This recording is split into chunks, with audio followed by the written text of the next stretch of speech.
If you're the one in the truck every day, and at the end of the month, you still can't tell which properties are carrying their weight and which ones are quietly bleeding you, I've got some bad news. Branch keeps running when you're not.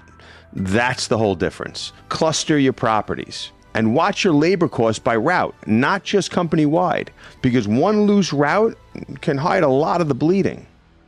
If you're the one in the truck every day, and at the end of the month, you still can't tell which properties are carrying their weight and which ones are quietly bleeding you, I've got some bad news. You haven't built a branch.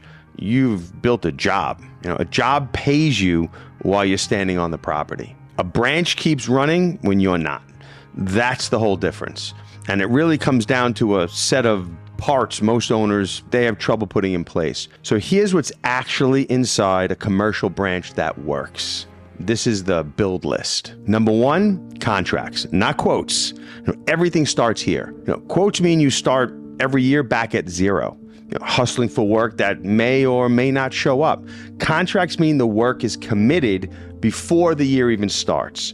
Recurring, multi-year agreements. You already know what's coming. A branch is built on a base of contracts that don't disappear the second the season ends. Everything else I'm about to say sits on top of this one. Number two, know your numbers before you bid. This is where a lot of guys sink themselves. On a small yard, you can eyeball a price and be close enough. A commercial property you service every week for a year does not forgive a bad number. You have to know your production. How long the work actually takes with your crew and your equipment. What it costs you to put that crew on the ground for a man hour. And what your overhead adds on top. Price off what the work really cost, not what feels right. Because if you're wrong every single week until that contract ends. Number three, route density. Where your crews work matters as much as how they work. Tight geography, not burning half the day crossing the county between stops. Every hour a mower's sitting in the trailer is an hour it's not cutting, and you're paying for it either way. Cluster your properties. And watch your labor costs by route, not just company-wide, because one loose route can hide a lot of the bleeding. Number four, a real chain of command. Nobody does every job. Crew leaders run the crews. A field supervisor, they run the crew leaders.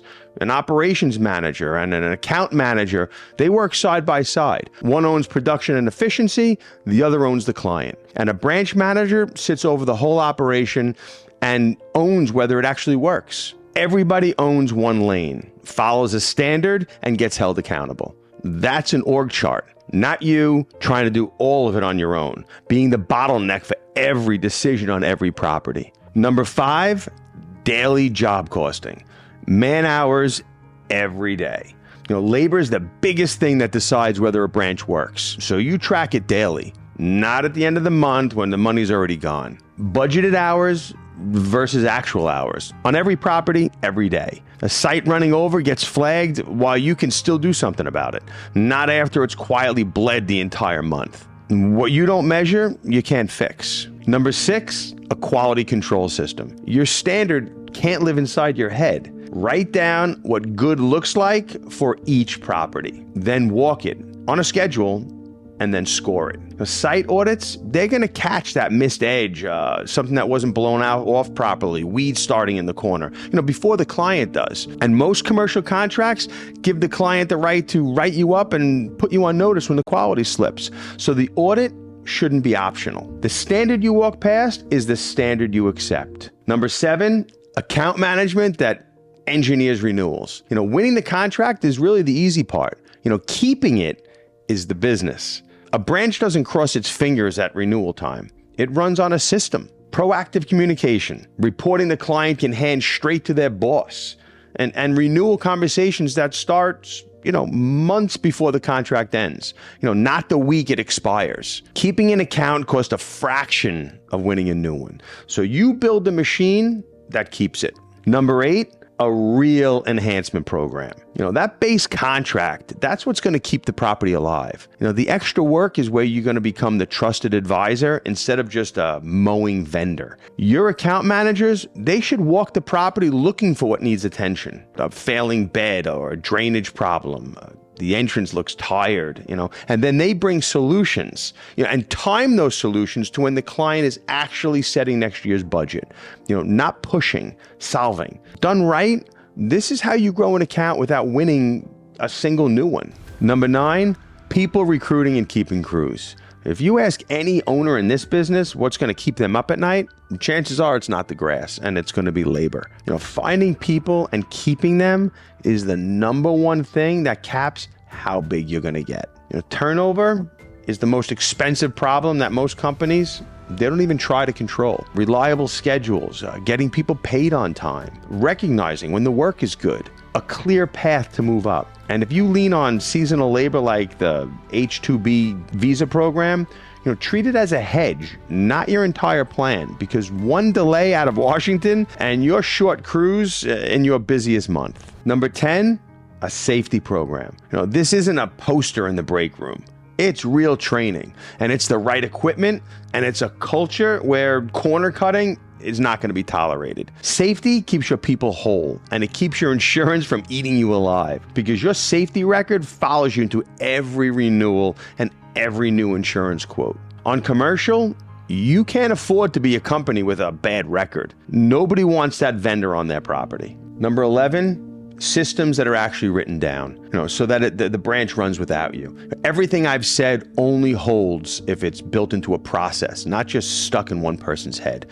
Documented procedures, a real onboarding, so an average new hire, they can walk in and hit the standard right away.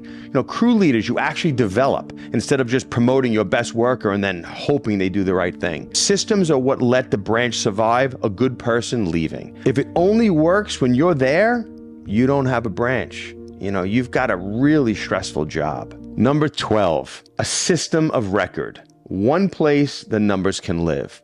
You can't run any of this on memory and a notepad. A branch needs a real platform. The software that holds your estimating, your scheduling, job costing, client history, and when your renewal dates are. Keep everything in one place, because you can't manage what you don't measure. And you can't measure what's scattered across, 5 people's trucks and inside 3 different heads. The branch that knows its numbers beats the branch that guesses every single time. Now, none of that's going to work without the boring stuff underneath it. Your licensing, your insurance, with the client name, the way commercial actually requires. Pesticide certifications. That's the price of admission, not the strategy. But get those 12 things right, and something's going to change. The operation stops guessing. The person running it knows what's committed. They know where the crews are. They know which properties are carrying their weight and which ones, they might need more attention without standing on a single site. That's the difference. Same exact trade, but a completely different machine. Not bigger because the owner works harder. Bigger because it's built. Contracts, pricing, density, structure, numbers, quality, retention, enhancements, safety systems, and everything in one place for everyone to see. That's a branch. Follow for more commercial landscaping and HO management advice.